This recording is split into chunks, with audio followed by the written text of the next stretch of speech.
Ya, assalamualaikum warahmatullahi wabarakatuh. Kuliah hari ini kita akan membahas sedikit mengenai Q. Jadi di pertemuan sebelumnya waktu belum ada COVID kita sudah membahas sedikit mengenai stack ya, ada push, ada pop. Nah, sekarang kita akan membahas mengenai Q. Jadi Q itu bahasa Indonesianya itu antrian ya. Kalau kita lihat antrian itu pasti ada aturannya. Dia berjejer dari depan sampai dengan paling belakang. Nah, suatu antrian itu ada dua jenis kalau kita lihat ya. Ada antrian yang terbatas, ada antrian yang tidak terbatas. Terbatas artinya bagaimana? Artinya jumlah orang yang mengantri itu dibatasi. Contohnya kita masuk ke bioskop, kursinya terbatas, maka itu antrian yang dibatasi. Tapi ada juga antrian yang tidak dibatasi. Nah, misalnya kita lewat depan alun-alun, itu ada apa itu namanya? Eh ada semprotan COVID itu ya buat mobil-mobil. Nah, mobilnya mengantri tetapi tidak dibatasi berapa orang yang akan masuk ya. Tidak dibatasi berapa orang yang akan masuk ke dalam semprotan mobil itu. Nah, itu adalah salah satu antrian yang tidak dibatasi. Nah, di dalam struktur data itu ada dua jenis antrian ya. Ada dua jenis antrian. Yang pertama adalah antrian yang menggunakan array, yang kedua menggunakan linked list. Nah, yang pekan ini kita akan membahas mengenai penggunaan ini dulu, array ya. Kita akan membahas menggunakan array terlebih dahulu. Jadi ada dua, yang pertama array, yang kedua linked list. Nah, yang linked list itu akan meneruskan seperti kita belajar linked list yang dulu ya. Nah, yang menggunakan array ini ada kombinasi antara array dengan sebuah pointer. Jadi yang belum mudeng pointer dilihat dulu mengenai pointer karena nanti akan berkaitan erat dengan pointer. Nah, sekarang kita lihat dulu ya untuk yang menggunakan array ya. Cepat saja kita biar kuotanya pada nggak banyak ya. Untuk yang menggunakan array bisa kita lihat ya sebagai berikut ya. Kita lihat ya. Saya sudah punya sebuah screen ya. Kelihatan ya semuanya ya. Oke. Ini adalah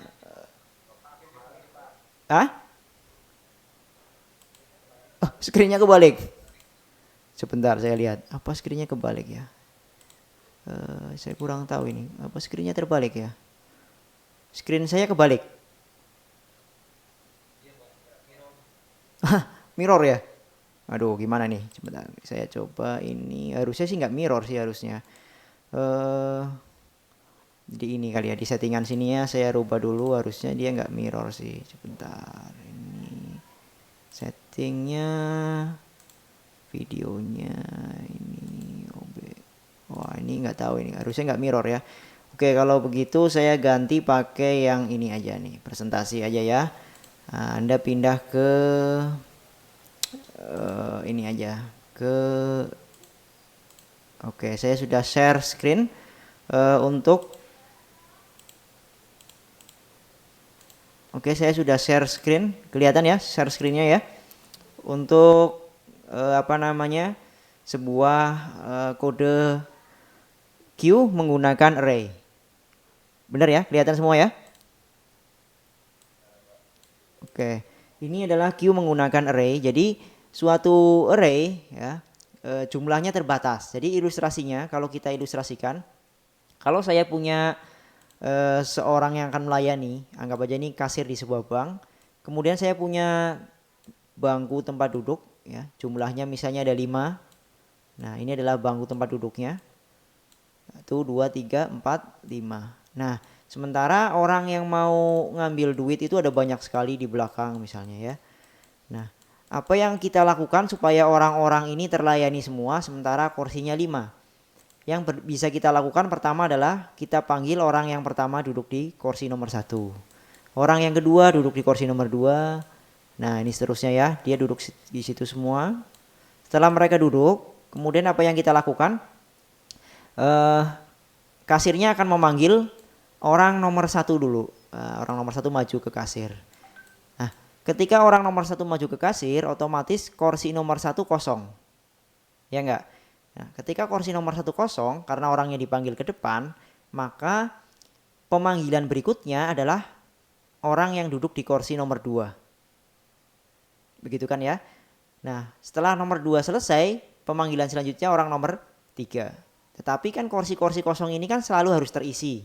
Jadi ketika orang nomor 1 maju ke depan, kursinya kosong, maka ada orang lain yang akan duduk di situ.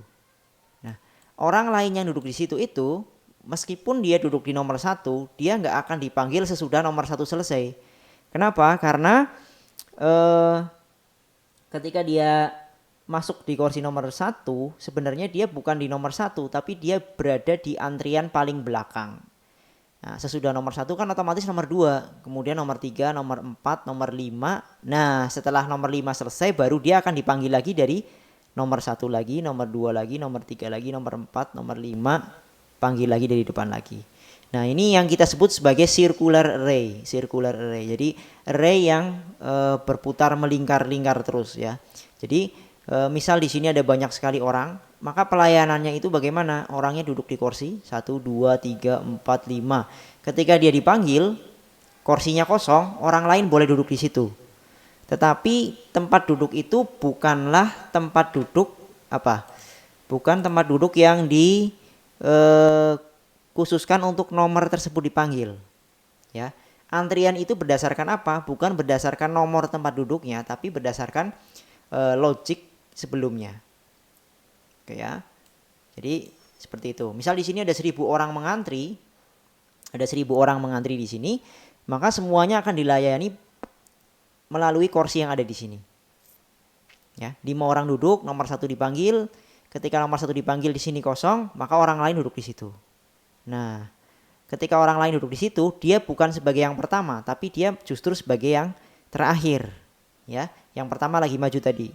Yang kedua siapa? Yang kedua adalah yang nomor 2. Nah, ketika nomor 2 maju, maka kursi nomor 2 kosong. Nomor 2 kosong, maka ada orang duduk di kursi nomor 2. Ketika orang duduk di kursi nomor 2, apa yang terjadi? Orang duduk di kursi nomor 2, dia bukan menjadi yang kedua, tapi dia akan dipanggil sesudah orang yang di kursi nomor 1 tadi. Sementara orang yang di kursi nomor 1, dia harus menunggu sampai dengan nomor 5 selesai dulu. Nah, ini namanya circular array. Jadi dia akan berputar-putar terus di sini. Nah, untuk merepresentasikan itu di dalam sebuah struktur data, itu kita menggunakan yang namanya tipe bentukan atau record. Ya, tipe bentukan atau record. Sebentar, ini mau ada yang join ya. Saya nggak tahu ini mau ada yang join, mana sih? Nggak ada yang join ya. Ya sudahlah. Kita lanjutin lagi. Ya, masih bisa diikuti ya. Ini masih bisa diikuti ya.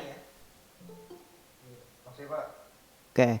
Nah, representasinya itu kita bisa buat dalam sebuah tipe bentukan. Oke, ini edit dulu. Kita bisa buat dalam sebuah tipe bentukan. Nah, tadi kan kita cerita tuh muter-muter ya. Kalau ada 5 kursi, di sini ada 1.000 orang mau masuk, dia didudukin 5-5. 1 dipanggil, kursi kosong, maka yang lain boleh duduk di situ. Tetapi yang duduk di situ bukan dipanggil berikutnya, tapi menunggu sampai dengan yang pol di sini. Nah, struktur datanya itu bisa kita lihat sebagai berikut. Type def struct ya. Nah, ini kita berarti membuat sebuah tipe baru, tipe yang kita bentuk sendiri. Kita kasih nama tipenya adalah queue. Di sebuah queue itu nanti akan terdiri atas 4 hal, yaitu variable count, ini untuk menghitung berapa kursi yang sudah terisi. Front itu untuk menandai sekarang yang depan itu ada di kursi nomor berapa. Rear itu untuk menandai yang belakang sendiri itu sekarang ada di kursi nomor berapa. Kemudian item ini adalah tempat kursinya tadi. Jadi ini sejumlah max queue. Max queue itu maksimal dari jumlah kursinya. Misalnya kursi yang di sini jumlahnya 1, 2, 3, 4, 5. Berarti max queue-nya di sini adalah 5. Berarti di sini kita buat tetapan bahwa max queue itu 5. Berarti item ini adalah array yang bertipe integer dengan jumlah antrian sebanyak 5. Jadi kalau ada 1.000 orang mengantri nanti didudukan sebanyak 55. Kalau di sini 3 berarti dia didudukan sebanyak 33. Nah, tadi ya ceritanya tadi kenapa ada front, ada rear. Karena yang duduk di sini, nah, ini adalah sebuah array. Array tersebut di sini punya 1, punya 2, punya 3, punya 4, punya 5. Ya, kalau array dimulai dari 0 ya. Ini ilustrasi saja. Kursi ke-1, kursi kedua, kursi ketiga, kursi keempat, kursi kelima itu tidak menandakan antriannya. Siapa yang menandai antriannya adalah sebuah variabel yang memegang mana yang front, mana yang rear. Contohnya tadi, nomor 1 dipanggil, kursi nomor 1 kosong, maka orang lain boleh duduk di kursi nomor 1. Tetapi pemanggilan berikutnya bukanlah yang duduk di kursi nomor 1 ini, tetapi adalah nomor 2-nya. Karena apa? Nilai frontnya sudah bergerak dari 1 ke 2. Artinya sekarang yang menjadi pertama itu bukan 1 tapi 2. Yang menjadi terakhir adalah 5. Nah, misal ini ya, ini semua sudah dipanggil semua. Nah, tersisa 1 orang nih yang gelombang pertama di nomor 5. Maka dia menjadi front. Rear-nya mana? Rear-nya adalah orang yang terakhir masuk ke dalam antrian tersebut. Berarti rear-nya pasti ada di nomor 4. Ya enggak? Front-nya 5, rear-nya 4. Ketika nomor 5 dipanggil, ada orang duduk di sini. Nah, orang duduk di sini, maka rear-nya akan menjadi 5, front-nya akan menjadi 1 lagi. Nah, logikanya seperti itu. Jadi dia berputar-putar terus di kursi yang ada yang kita sediakan tadi. Nah, di dalam struktur data kita perlu menuliskan berapa kursi yang sudah terisi. Ya, kalau belum terisi semua berarti masih bisa kita masukin. Kalau sudah isi semua, wah ini ada semua nih di sini. Berarti dia masih dalam kondisi mengantri. Kita nggak boleh masukin orang lagi ke situ karena nggak ada kursi kosong. Nah gitu ya, itu pentingnya variabel count-nya. Kemudian front ini digunakan untuk mencari tahu indeks mana yang menjadi pertama, rear untuk mencari tahu mana yang menjadi paling belakang. Ini tempat untuk kita memasukkan antriannya. Nah, dengan membuat tipe namanya queue, maka kita bisa membuat ada queue antrian misalnya ya. Kemudian kita bisa buat lagi queue antrian 2 misalnya ya. Antrian 2 misalnya dan seterusnya. Nah, ini ya. Yang nomor 1 dan yang nomor 2 ini salah ya. Ini harusnya kayak gini. Oke. Nah, ini dua-duanya adalah antrian di mana di dalamnya ada count, front, rear dan item. Ya, di dalam antrian ini. Sampai sini ada gambaran ya. Berarti kita buat tipe yang kita sebut sebagai queue. Misal ada pertanyaan, buatlah struktur data dari sebuah queue. Maka yang Anda perlu jawab cuma ini aja. Nggak perlu sampai bawah-bawah. Oke. Sekarang kita langsung saja ke bagian mainnya sambil kita nanti lihat metode-metodenya. Pertama di bagian main ada metode namanya inisiasi dalam kurung dan antrian. Artinya di sini dia memasukkan alamat dari variabel antrian, di mana variabel antrian itu adalah sebuah queue. Nah, dia akan masuk ke dalam inisiasi. Alamat antrian tadi masuk ke dalam key. Jadi key itu memegang alamat variabel dari sebuah antrian. Key bagian count. Nah, ini ingat-ingat ya, kenapa di sini nggak pakai titik? Karena key di sini adalah sebuah pointer. Jadi key bagian count diisi 0, key bagian front diisi 0, key bagian rear diisi 0. Artinya semuanya itu ada di elemen pertama semua. Jadi dianggap Q-nya itu belum ada. Ya. Semuanya diinisiasi dengan nilai 0. Sekarang kita lihat metode yang kedua. Di sini ada printf ya. Printf ini dia mencetak ke layar, masukkan 3. Insert dan antrian, 3. Dan antrian berarti alamat antrian 3 adalah value yang akan kita masukkan. Kita masuk ke bagian insert dan antrian berarti alamat antriannya masuk ke dalam key. 3-nya masuk ke dalam data. Dilihat di sini ada pemanggilan metode namanya isFull dan antrian. Artinya apa di sini? Dia akan memanggil lagi metode namanya isFull. Nah, untuk memasukkan orang ke dalam antrian kita harus cek dulu apakah di kursi yang ada itu penuh atau tidak. Kalau sudah penuh berarti jangan diantrikan ke situ. Caranya bagaimana? Kita buat metode namanya isFull. is full dan masukannya adalah dan antrian. Sebenarnya ini nggak usah dan antrian. Di sini harusnya bisa apa? Is full dalam kurung di sini adalah key. Boleh, sama aja. Ini biar nggak bingung tadi pakai dan antrian. Biar kelihatan bahwa yang masuk ke dalam metode is full adalah alamat dari antrian tadi. Tapi kalau kita ganti dengan key juga sama. Is full key. Coba kita lihat metode is full-nya. Kalau kita lihat metode is full, nah ini ya, alamat yang tadi dimasukkan akan dicek bagian count-nya. Ya, jika count sama dengan max Q itu apa? Max Q adalah maksimum jumlah array-nya yang tadi kita tentukan. Misalnya count-nya 3, max Q-nya 3, berarti 3 tempat di situ sudah terisi semua, maka dia akan mengembalikan nilai hasil 1. Tapi kalau tidak, dia mengembalikan nilai hasilnya 0. Maka di sini bisa kita lihat if is full sama dengan 1. Ya, sebenarnya ini bisa diganti true atau false ya. If is full sama dengan 1, berarti kalau pengembaliannya 1, artinya nilai count dan nilai max-nya itu sama, kita cukup mencetak sudah full. Lainnya berarti jika pengembaliannya nggak seperti itu, ya, yang kita lakukan apa? Alamat yang tadi kita dapatkan, bagian item, berarti bagian array-nya, key bagian rear. Rear-nya adalah bagian paling belakang. Nah, karena kita tadi baru pertama kali membuat dan semuanya dibuat 0 ketika inisiasi, maka item ke 0 sama dengan data. Berarti item ke 0 adalah 3. Berarti item ke 0-nya diisi dengan 3. Ya, kalau kita lihat ada kotak, elemen ke 0-nya diisi dengan nilai 3. Selanjutnya key bagian rear-nya.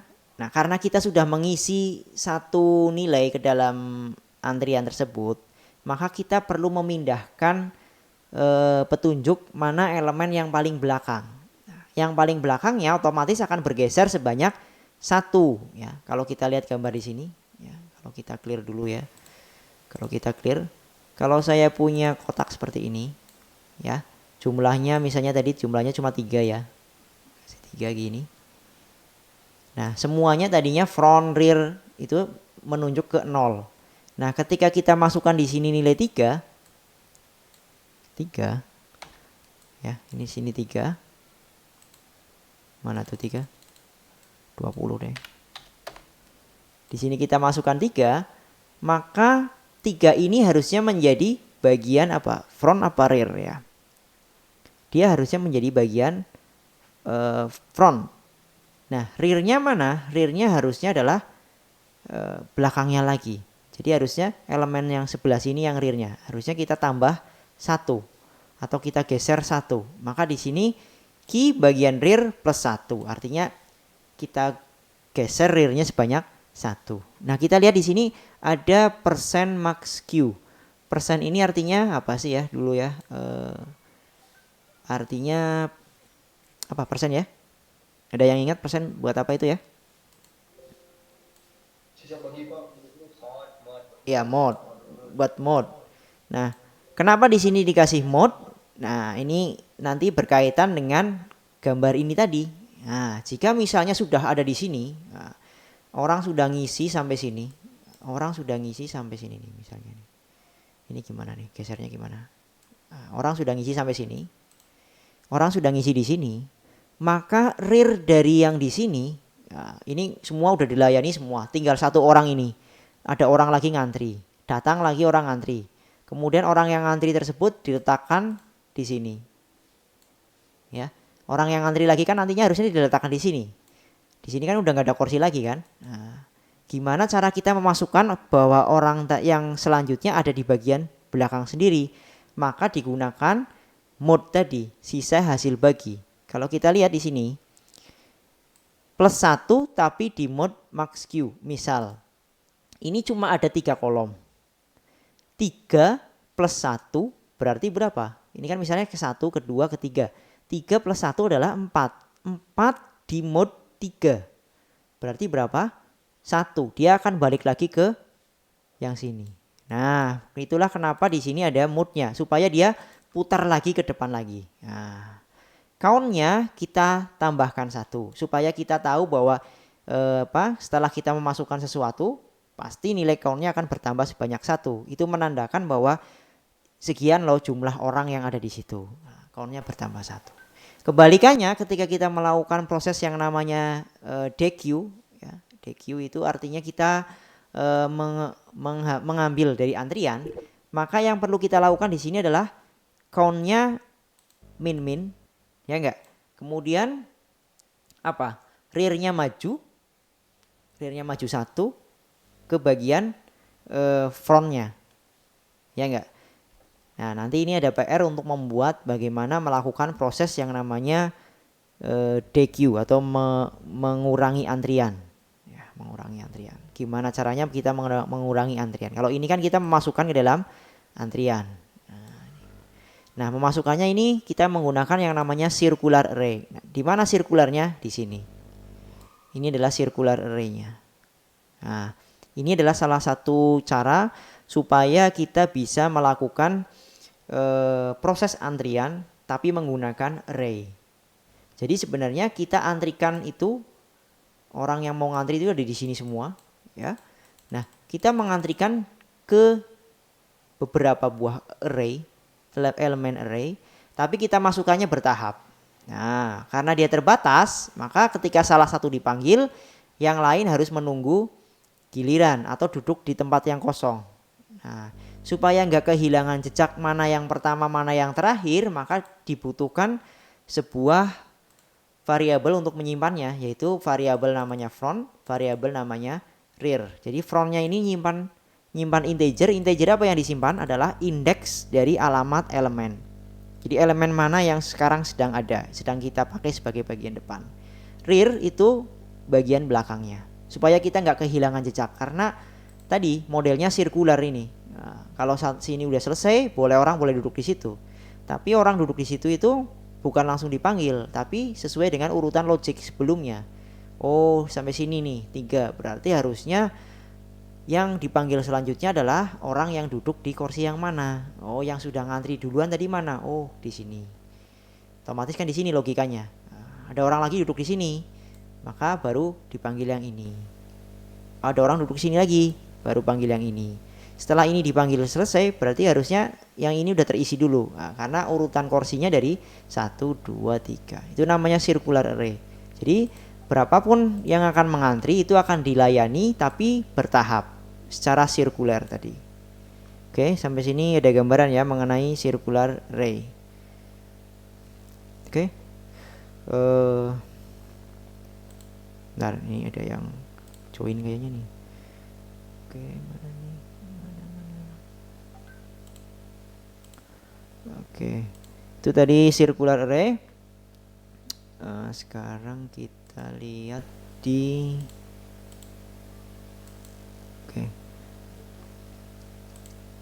ya yang telat ya gimana ya, yang telat udah direkam ini ya. Oke, mengenai circular array ada yang ditanyakan?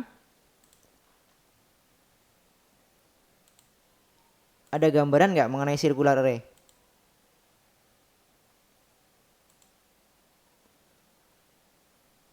Ayo, mengenai circular array ada yang ditanyakan?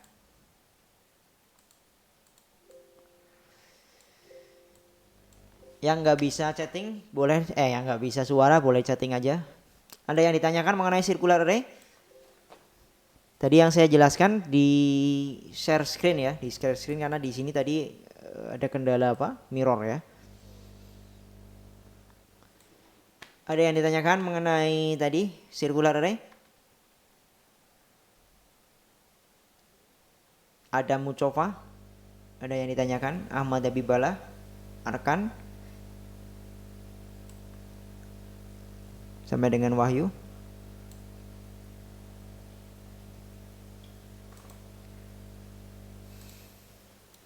Ayo, ada yang ditanyakan apa tidak? Mengenai circular array?